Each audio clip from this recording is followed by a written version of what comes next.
Ils ont défié l'impossible pour retrouver leur liberté. Bienvenue sur Chroniques criminelles. Plongeons dans l'univers impitoyable des prisons de haute sécurité et des esprits brillants qui ont réussi à s'en évader. Des murs infranchissables, des systèmes de surveillance de pointe, des gardes surarmés.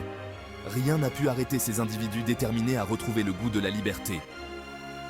Découvrez comment, avec un mélange d'audace, d'intelligence et une bonne dose de chance, ils ont déjoué les pièges et réalisé l'impensable. Attachez vos ceintures, car nous allons revivre ensemble 5 histoires incroyables où la détermination et l'ingéniosité ont triomphé des murs et des barreaux. Au cœur de la baie de San Francisco se dressait Alcatraz, la prison la plus sécurisée des États-Unis, un lieu d'où personne n'était censé s'échapper vivant. Ces murs froids et humides avaient accueilli les criminels les plus endurcis, des figures du crime organisé comme Al Capone aux gangsters les plus redoutés. C'est dans cet environnement hostile que 3 hommes, Frank Morris et les frères John et Clarence Anglin, ont décidé de défier l'impossible. Leur plan, un chef-d'œuvre de patience et d'ingéniosité.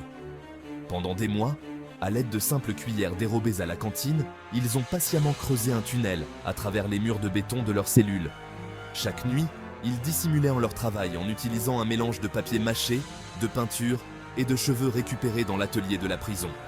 Des mannequins de fortune, incroyablement réalistes, prenaient place dans leur lit pour tromper la vigilance des gardiens lors des rondes nocturnes. Le 11 juin 1962, l'heure de vérité arriva. Les 3 hommes s'engouffrèrent dans le tunnel étroit, abandonnant derrière eux leurs cellules et leurs identités passées. Ils émergèrent sur le toit de la prison, puis descendirent le long des murs à l'aide de cordes et de tuyaux de fortune. Leur embarcation de fortune? Un radeau confectionné avec des imperméables volés, gonflé tant bien que mal grâce à un accordéon transformé en soufflet. Malgré une chasse à l'homme sans précédent, on n'a jamais retrouvé la moindre trace des 3 hommes. Joaquin Guzman, plus connu sous le nom d'El Chapo, était l'un des barons de la drogue les plus puissants et les plus recherchés au monde.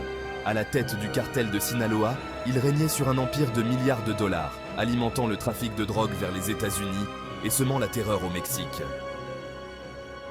Après une première évasion rocambolesque d'une prison mexicaine en 2001, El Chapo avait été repris et incarcéré dans un établissement pénitentiaire réputé inviolable. Mais le baron de la drogue n'avait pas dit son dernier mot.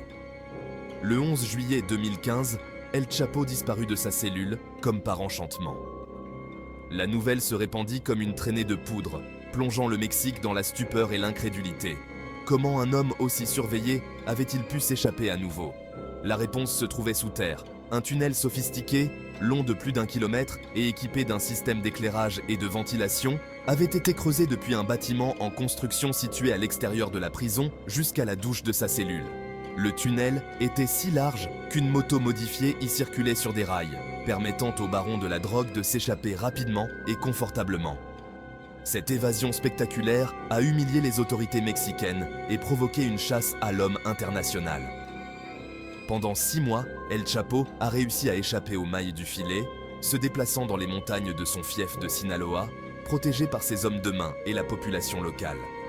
Mais sa cavale prit fin en janvier 2016 lorsqu'il fut capturé lors d'une opération policière musclée.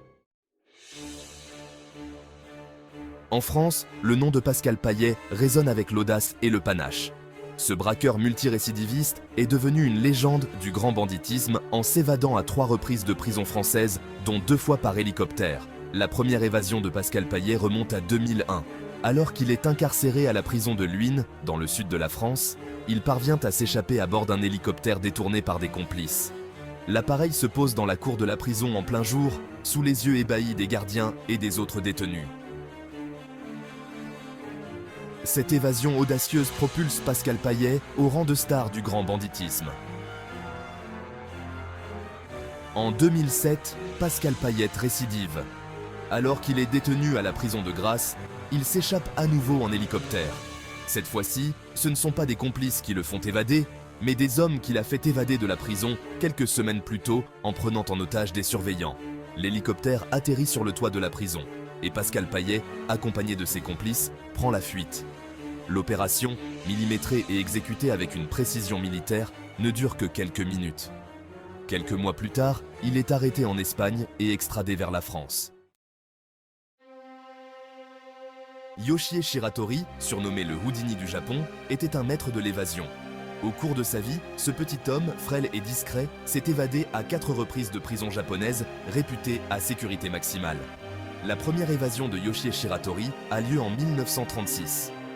Alors qu'il est emprisonné pour vol, il parvient à se libérer de ses menottes et à s'enfuir de sa cellule en passant par une petite ouverture dans le plafond. Sa cavale sera de courte durée, mais elle marque le début d'une longue série d'évasions qui feront de lui une légende au Japon. Au fil de ses incarcérations, Yoshie Shiratori développe un véritable don pour l'évasion. Il étudie les moindres recoins de ses cellules, observe les habitudes des gardiens et utilise des objets du quotidien pour confectionner des outils de fortune. On raconte qu'il était capable de crocheter une serrure avec un simple fil de fer, ou de se faufiler à travers des espaces exigus en se contorsionnant comme un contorsionniste. L'une de ses évasions les plus spectaculaires a lieu en 1944, alors qu'il est incarcéré à la prison d'Abashiri, située sur l'île d'Hokkaido. Yoshie Shiratori parvient à s'échapper de sa cellule en utilisant de la soupe miso pour rouiller les barreaux de sa fenêtre. Il s'échappe ensuite de la prison en traversant un champ de neige à main nue, résistant au froid et à la faim. Après sa 4e et dernière évasion, Yoshie Shiratori a vécu en liberté pendant plusieurs années avant de se rendre aux autorités en 1961. Des murs percés aux plans incroyables en hélicoptère, ces évasions prouvent que certains sont prêts à tout pour la liberté. L'ingéniosité humaine, lorsqu'elle est poussée à ses limites, peut défier les systèmes les plus complexes et les obstacles les plus imposants. Lequel de ces évadés vous a le plus impressionné? Laissez-moi vos réponses en commentaire. Lequel de ces exploits vous a le plus tenu en haleine? N'oubliez pas de liker, de vous abonner et d'activer les notifications pour ne rien manquer des futures enquêtes. D'ici là, restez curieux et surtout, restez libres.